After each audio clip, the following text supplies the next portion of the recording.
What's up, people? It's your girl Adeola. So, about 50 African leaders came running to Washington DC this past week when Obama said come. Now, a lot of people are saying that that's wonderful. They said, oh, Africa is rising. And then some people are upset. They said, when will this African man learn? Obama is a president just like you. He doesn't have two heads, and he's even younger than most of these African leaders. The reason Obama can say come is because Obama has been taking care of business in his own country, making sure that America remains one of the most advanced countries in the whole world. Why don't they think about developing African countries as well? You know, I'm very gentle. I cannot, say these things that people are saying, but I look at it in two ways. First of all, African leaders who have the interest of their people in mind, those ones who go back and make use of the investment resources provided during the summit. You know, the US pledged $33 billion to invest in Africa. That would create a lot of jobs and investment opportunities if they use it. You get what I'm saying?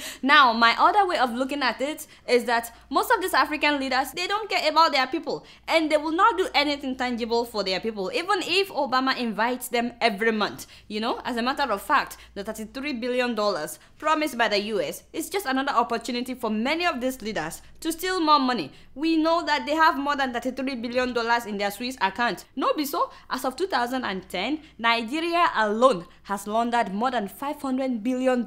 And to be honest with you guys, I don't think that the summit is in the interest of Africans. I think that it's more about protecting America's interest in Africa, trying to woo Africans from China, because China has been investing in Africa big time. Who's building the Mbolo Dam in the Republic of Congo? China. Who's constructing those high-rise buildings in Algeria? China. Who owns one of the largest farms in Zambia? Who are the people mining gold illegally in Ghana? Chinese people. Ghana recently deported thousands of them. And all the money that Nigeria has been borrowing, billions of dollars, has been coming from where? China. The train that they are constructing in Abuja, who is building it? Chinese people. In fact, they wrote stuff in Chinese language on that locomotive, remember? Chinese people are everywhere in Africa. Now, we are learning Chinese in African schools. No be so? The AU building in Addis Ababa in Ethiopia, the headquarters of African Union, was built and donated to Africa by who? China. So to me, America sees that hey, China is winning the heart of Africans, so we have to do something. In my opinion, this is not about helping the people of Africa. No. If it is, why would Obama have dictators in the White House eating and whining, hanging out with them for days? Paul Biya of Cameroon was here with his madam. I like the way Washington Post put it. First lady of Cameroon and her hair have arrived. If the summit is in the interest of Cameroonians, he would have had that man arrested, because Cameroonians were protesting while the summit was going on. More than 30 years in power, and he set Cameroon back decades. 81-year-old man, and he has refused to leave the throne. Yahya Jammeh of Gambia was also there. How can that be in the interest of Gambians when the man just celebrated his 20th year of killing people who challenge his power and looting the economy of Gambia? As a matter of fact, Gambians also came to protest while the summit was going on. And guess what? His security guys beat up protesters right in Washington DC, including Fatou Camara, the female TV presenter that was arrested in Gambia and jailed before she fled to the US. That woman tried to ask Jammeh a question. They beat her up and other protesters. What's much more painful than her concussion is that her attackers are in the wind, allegedly given immunity. I thought that in America, nothing like this could happen. Fatou Camara says she escaped a Gambian prison to become an outspoken radio host here in the States, but Camara says when she tried posing questions to Gambia's President Yahya Jammeh outside the Hay Adams Hotel, she claims his security detail rained down punches and kicks. They were kicking my head.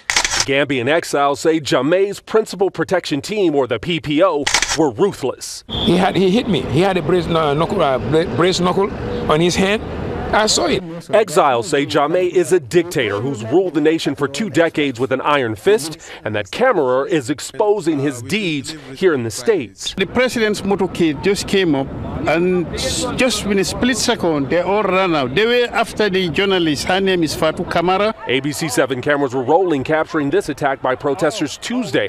Yesterday, a delegation from the Congo was accused of a similar attack outside the Capella Hotel. Camara was raced to Sibley Hospital following her attack. You see what I'm saying? If they want to help Gambians, just arrest that dictator. Arrest him now. I was so glad when I heard that one of the diplomats that beat up this journalist, this female journalist, had been deported. Unfortunately for Jammeh, the hotel where he was staying said, "Mr. Man, you have to leave. There is violence because you are staying in our hotel." So they kicked him out. So he went and stayed at his multi-million-dollar house in Potomac. And of course, Joseph Kabila of Congo was there.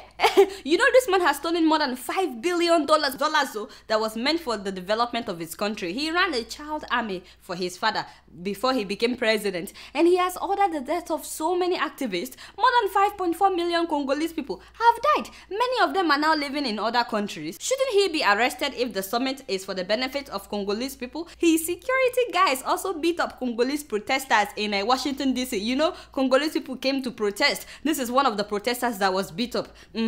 Yeah, he's not a soldier, by the way. He was just wearing that khaki. He was protesting when Congolese security guys beat him up. I was there in Washington, D.C. I saw so many Africans from different countries who came to protest against their leaders. Ethiopians were there protesting the fact that they've arrested so many activists in Ethiopia, and so many journalists have been arrested as well. And they also protested the killing of Oromo people, among so many other things. Hundreds of Ethiopians stood together chanting for change they'd like to see in their home country. We want justice! We want justice! I met people from Burkina Faso, from Ivory Coast protesting. Of course, Nigerians protested against Goodluck Jonathan for not doing anything tangible about our missing girls. It's been 4 months, so Nigerians protested. Can you believe the man brought 78 delegates, 78 to Washington?